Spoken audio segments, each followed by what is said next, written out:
कांग्रेस की पोल खुल गई। कांग्रेस के नेता आपस में लड़ रहे थे राज्यसभा की सीट पाने के लिए और इस षड्यंत्र का शिकार वो मीनाक्षी नटराजन को कर गए। ये लोकतंत्र की हत्या का कुचक्र लगातार बीजेपी का तीसरा कैंडिडेट। ये घोर असंवैधानिक है।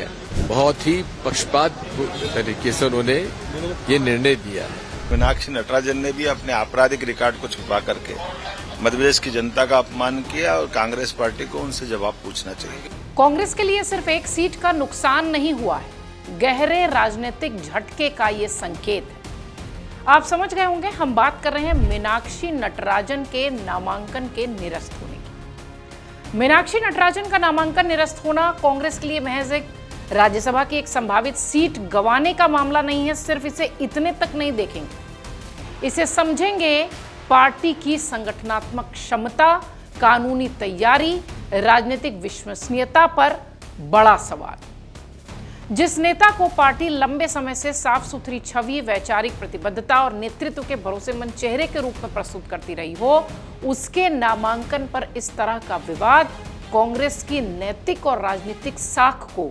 सीधे सीधे प्रभावित करता है। और सबसे बड़ी चुनौती तो यह है कि यह मामला विपक्ष द्वारा उठाए जाने वाले पारदर्शिता और जवाबदेही के मुद्दे पर भी कांग्रेस की स्थिति को कमजोर बताता है। कांग्रेस अक्सर चुनावी शुचिता, लोकतांत्रिक मूल्यों और संस्थागत जवाबदेही की बात करती रही है। लगातार पिछले कई चुनावों से राहुल गांधी इस बात को उठाते रहे हैं, चुनाव आयोग पर सवाल करते रहे हैं।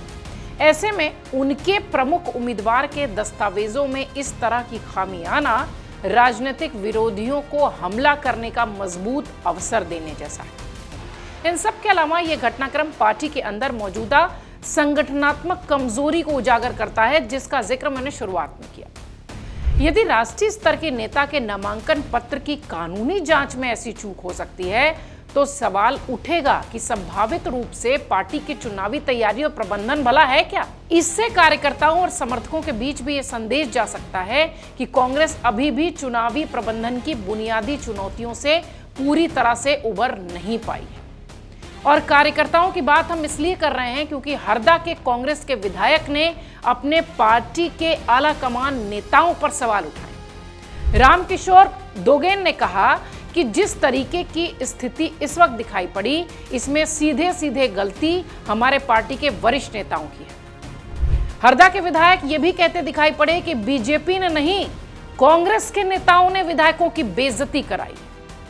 जब अपने लोग इस तरह के सवाल उठाते हैं तो निश्चित तौर पर सोचने की जरूरत है। इसलिए मैंने शुरुआत में कहा कि यह कोई राजनीतिक लड़ाई में एक चूक का मामला नहीं है, यह संगठनात्मक त्रुटि है। एक आपकी जो तैयारी थी चुनावों को लेकर, उसके लिए ये पूरा जो घटनाक्रम सामने आया वो ये बताता है कि आपकी तैयारी शून्य थी। इसलिए शायद अपने सवाल उठा रहे हैं, इसलिए हरदा के विधायक ने इतना बड़ा सवाल उठाया।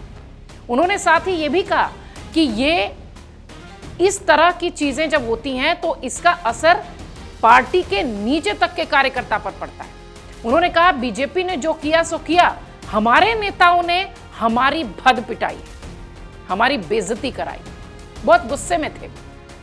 राजनीतिक दृष्टि से अगर देखिए तो यह घटना कांग्रेस के लिए डबल क्षति का कारण बन सकती है, दोहरी क्षति का कारण बन सकती है। एक और राज्यसभा में उसकी संभावित ताकत प्रभावित होती दिखेगी, दूसरी ओर बीजेपी को कांग्रेस की कार्यशैली, चुनावी तैयारी, उनकी रणनीति, इन सबको अव्यवस्थित और अप्रस्तुत बताने का अवसर मिल गया।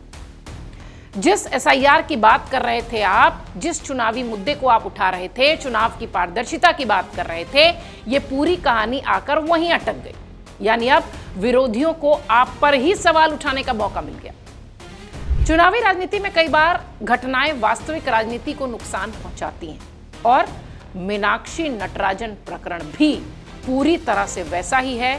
प्रतीकात्मक जरूर दिख सकता है कि एक राज्यसभा की सीट गई, लेकिन झटका जबरदस्त है। यही कारण है कि यह विवाद केवल एक उम्मीदवार के नामांकन तक सीमित नहीं रहा है, बल्कि कांग्रेस की चुनावी तैयारी, संगठनात्मक दक्षता और राजनीतिक विश्वसनीयता की व्यापक परीक्षा बन गया। यदि पार्टी इस पूरे मामले को ठोस और कानूनी और राजनीतिक जवाब देने में सफल नहीं होती है तो ये प्रकरण बहुत लंबे समय तक विरोधियों के जहन में रहेगा और चुनावी और राजनीतिक हथियार बन के रहेगा। एक तरीके से देखिए तो बीजेपी ने मनोवैज्ञानिक बढ़त भी बना ली और राजनीतिक नैरेटिव गढ़ने में भी वो सफल हो गई। अब आप इसे कांग्रेस की संगठनात्मक चूक कहिए या बीजेपी की रणनीतिक मजबूती कहिए। बीजेपी के लिए यह प्रकरण केवल राज्यसभा की एक अतिरिक्त सीट हासिल करने या प्रतिद्वंदी को पछाड़ने जैसा सीमित नहीं रहा। यह एक बड़ा राजनीतिक नैरेटिव गढ़ने का अवसर था और बीजेपी अब इस पूरे घटनाक्रम को जनता के बीच ले जाएगी। कांग्रेस की भीतरी उठापटक को, अव्यवस्था को, लापरवाही को यह सब दिखाते हुए ये एक उदाहरण के रूप में पेश करेगी। पार्टी की रणनीति इस तर्क को स्थापित करने की होगी कि जो दल अपने शीर्ष नेतृत्व के सबसे भरोसेमंद चेहरों का नामांकन पत्र में त्रुटि कर सकते हैं, सही तरीके से नहीं भर सकते, वो भला देश की जटिल व्यवस्था को क्या संभालेंगे। विशेष रूप से मध्य प्रदेश के संदर्भ में अगर देखिए तो जहां बीजेपी पहले से ही सत्ता और संगठन दोनों स्तरों पर सुदृढ़ है, मजबूत है, ताकतवर है, यह घटनाक्रम कांग्रेस के कैडर और बचे कुचे मनोबल पर अतिरिक्त मनोवैज्ञानिक दबाव डालेगा, इसमें कोई संदेह नहीं है। हरदा के विधायक इसका उदाहरण थे। वो गुस्से में कह रहे थे कि गलती हमारे नेताओं की। बीजेपी के रणनीतिकारों ने जिस मुस्तैदी से इस कानूनी खामी को पकड़ा, उस पर समय रहते आपत्ति दर्ज कराई, उसे एक बड़े मुद्दे में तब्दील कर दिया। उसने ये साफ बता दिया कि बीजेपी किसी भी चुनाव को औपचारिक नहीं लेती, बल्कि हर मोर्चे पर मुस्तैद है। जैसा कि मैंने शुरुआत में कहा कि कांग्रेस के लिए यह गंभीर और बड़ी क्षति। मीनाक्षी नटराजन मध्य प्रदेश कांग्रेस में कोई सामान्य चेहरा नहीं है। वो कांग्रेस की युवा वैचारिक नेतृत्व की प्रतिनिधि रही हैं। छात्र राजनीति की सीढ़ियां चढ़कर संसद तक का सफर उन्होंने तय किया है। राहुल गांधी के राजनीतिक प्रयोगों में, संगठनात्मक सुधार में, अभियानों में मुख्य रणनीतिकार मानी जाती रही हैं। कहा यह जाता है कि राहुल गांधी की जो कोर टीम है उसकी मेंबर है वो रीढ़ मानी जाती है। पूरी पार्टी में उन्हें एक स्वच्छ छवि, सादगी और वैचारिक रूप में प्रतिबद्ध नेता के रूप में प्रस्तुत किया जाता रहा है। उस नेता के साथ ऐसा हुआ है।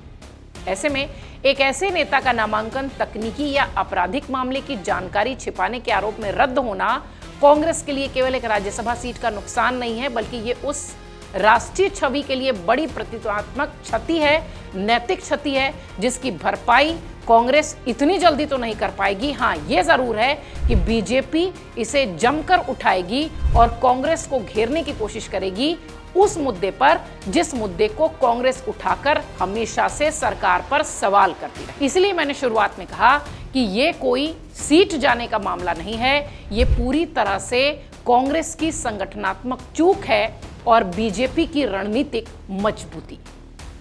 अगर आप ये वीडियो YouTube पर देख रहे हैं तो हमारे चैनल को सब्सक्राइब कर बेल आइकन दबाएं और Facebook पर देख रहे हैं तो हमारे पेज को लाइक करें।